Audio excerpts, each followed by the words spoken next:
True story that took place in 2020. Me and my family went on a trip to Colorado Springs.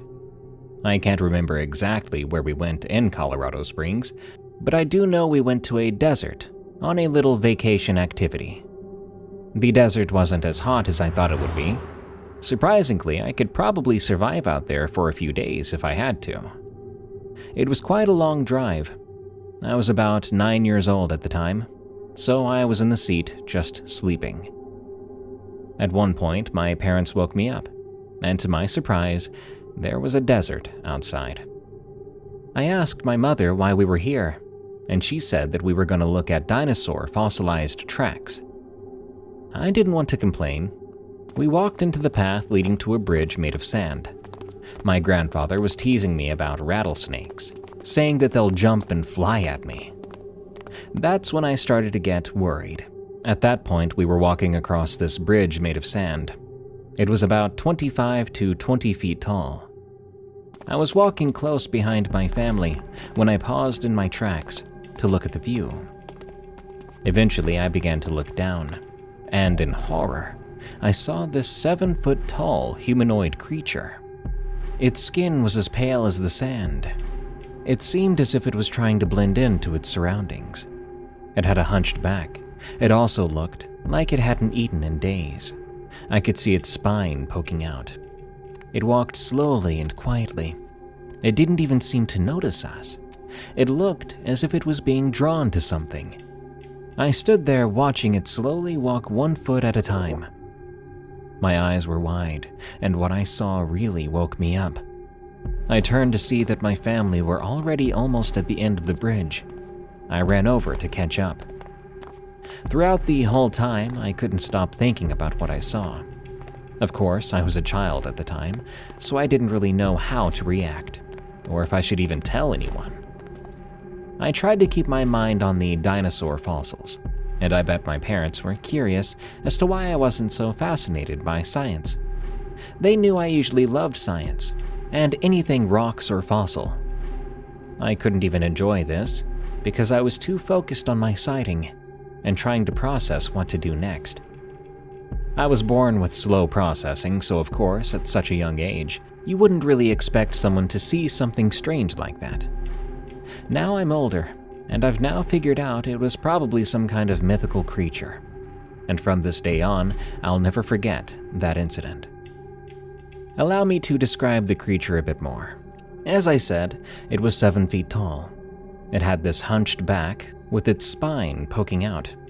It didn't have long quills, but it did have long arms that almost touched the ground with long, scary claws. Its back legs were somewhat like a human, and somewhat like a dog too at the same time. Its skin color was as pale as the sand, but a little whiter. It walked at a good speed, swinging its arms in the opposite direction of its legs, just like how a person would walk. It had straight up direct attention of where it was going, and didn't even bother to look over at us. I don't think it had ears, which was the strange part. I couldn't really see its face, so I didn't know if it had a nose or not, or what its eyes even looked like. As a side note, I was trying to think of an explanation for what I saw, and was hoping that my mind was simply playing tricks on me. I was thinking that I probably got too much sun, but I realized that we literally just got out of the car, and it would take a while for the sun to get to me. Plus, the sun usually never got to me, never even got a sunburn before. And my mind was thinking the same way if you were seeing an animal for the first time in the wild. So readers or listeners, if you have any ideas to what I saw, please tell me, and I'll look into it to see if it's a perfect match.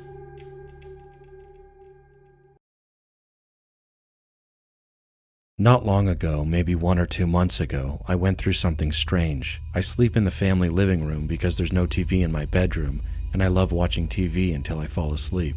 I lay out a mattress in front of the TV every night. One night, around 12:30 a.m., I hadn't fallen asleep yet.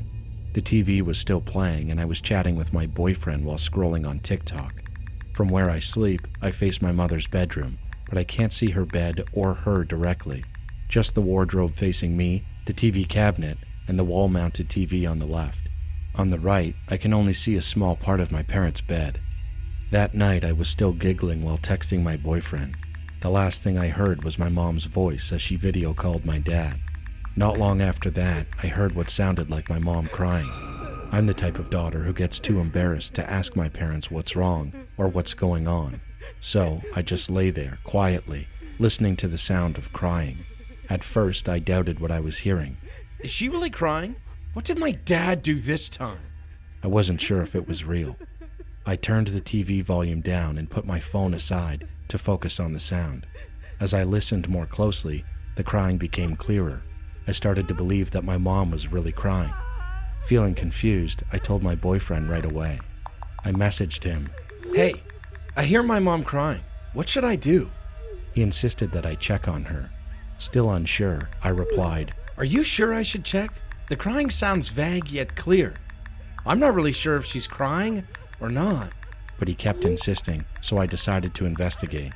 I got up from my mattress and walked to the bathroom, which is right beside my mom's bedroom. I didn't go into the bathroom, I just stood near the door to listen more closely. As I stood there, the crying sound became even more apparent. That's when I decided to check on my mom. When I finally looked at her, she was sound asleep. I could tell because she was snoring softly. A chill ran down my spine. What the hell? Was that crying sound all in my head? I went back to my mattress and texted my boyfriend. My mom is asleep. She wasn't crying. My boyfriend doesn't believe in ghosts, spirits, or anything supernatural. He replied, Maybe you're sleepy and hearing things. but I wasn't sleepy at all. I was wide awake, and I had been carefully listening to that crying sound for minutes. There's no way it was just my imagination. Oddly enough, once I returned to my mattress, the crying sound completely stopped. I didn't hear it again. Maybe my mom really was crying earlier, but stopped when I checked on her because she was embarrassed, I thought. I decided I would ask her about it in the morning. When morning came, I asked her directly, "Mom, were you crying last night?" She looked confused and said no. What? I was even more confused. My mom believes in spiritual things like I do, so I told her, I heard you crying from your bedroom last night. I made sure I wasn't hearing things multiple times, and it sounded so real. But when I checked on you, you were already asleep. And after I went back to my mattress, the sound was gone. My mom was just as shocked as I was. I asked her again to make sure she hadn't been crying. She assured me that if she'd been crying or had a problem with my dad, she would have told me. To this day, I'm still confused about what happened that night. That crying voice sounded so real. There's no way it was just my imagination.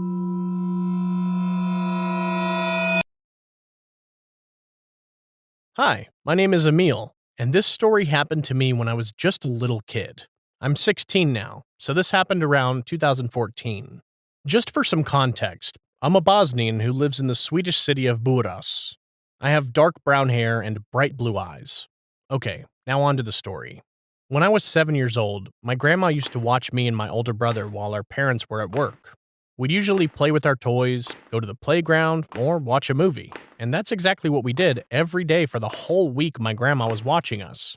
Every day, we would watch one movie before lunch. As we were flipping through our DVDs, we stumbled upon a movie we had only watched once before, The Cat in the Hat. The movie played as normal, and we actually loved it. As the week went by, we kept watching that exact same movie every day since we had gotten bored of the other movies we usually watched. The week had felt fun because of that movie, but little did I know that Friday night would become one of the scariest of my life. That night, I dreamt that I was in my apartment, except it wasn't an apartment. It was a clubhouse, and it belonged to the Cat in the Hat. I had a great time in the clubhouse, partying and eating chips. As I was having a good time, I got a bit thirsty and decided to go get a glass of water. When I went to the kitchen to quench my thirst, I found the Cat in the Hat sleeping on the kitchen floor. I got my water and was on my way back to the party when I made a huge mistake. I stepped on the cat's tail. As I realized what I had done, I saw the cat's face change. His eyes went from being kind and beady to human-shaped, but with the pupils of a real cat, and his smile turned into a long, sharp-toothed frown. Before I could blink, the cat lunged at me, but I managed to dodge him and run into the hall. As I was running for my life, I looked back to see if he was still chasing me, and he was. I ran into my parents' bedroom, where I realized I was cornered. For some reason, my parents had a can of beans in their room. In a desperate last attempt to survive, I grabbed one of the cans and threw it at the Cat in the Hat. His forehead, now cracked open, was leaking blood onto the floor. He stared at me, his eyes widening as he mouthed the words, "I'm coming for you." And just after hearing that, I opened my eyes. I was back in the bunk bed in my room, my brother peacefully sleeping on the bunk above me. The following week, I was extremely paranoid. I kept hearing rustling in the bushes, hissing sounds outside my window, and I even started seeing black and white figures around me.